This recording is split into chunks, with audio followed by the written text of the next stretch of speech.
এভাবে কতদিন চলবে বলতো? আজ একটুর জন্য প্রাণে বেঁচে গেলাম।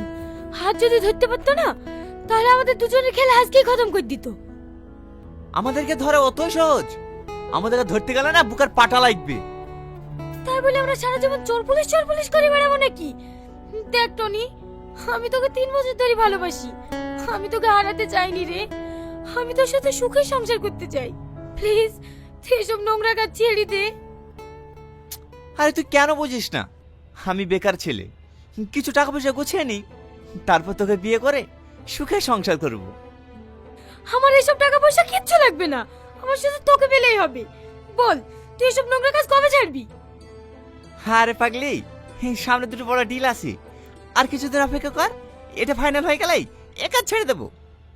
তুই এর আগেও বলেছিলিস এই পাপ কাজ ছেড়ে দেবো, কিন্তু ছাড়িসনি।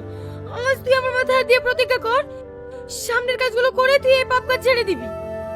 আচ্ছা বাবা, আমি প্রতিজ্ঞা করছি, সামনের কাজগুলো হয়ে গেলে এ কাজ আমি ছেড়ে দেবো। কিরে, এখন মুখ ভার করে আছিস যে? এবার তো একটু হাস। তুইও না।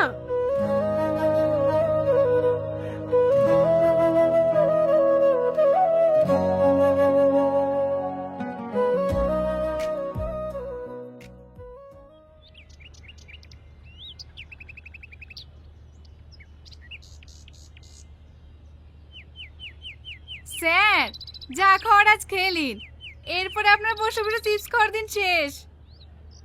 কেন কেন, চিপস কোম্পানি কি বন্ধ হয়ে যাচ্ছে নাকি?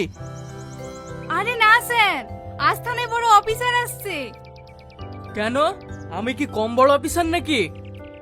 ওরে বাবা, 2 বছর আশা হয়ে গেলে একটা আসামি ধরতে পারলো না, আবার নিজেকে বড় অফিসার ভাবছে। কি বললে তুমি? আমি আসামি ধরতে পারিনি, কালকেই তো একটা আসামি ধরে নিয়ে আসলাম। ও ও তো পাউরুটি চড় ছিল, ও তো সবাই ধরতে পারবে।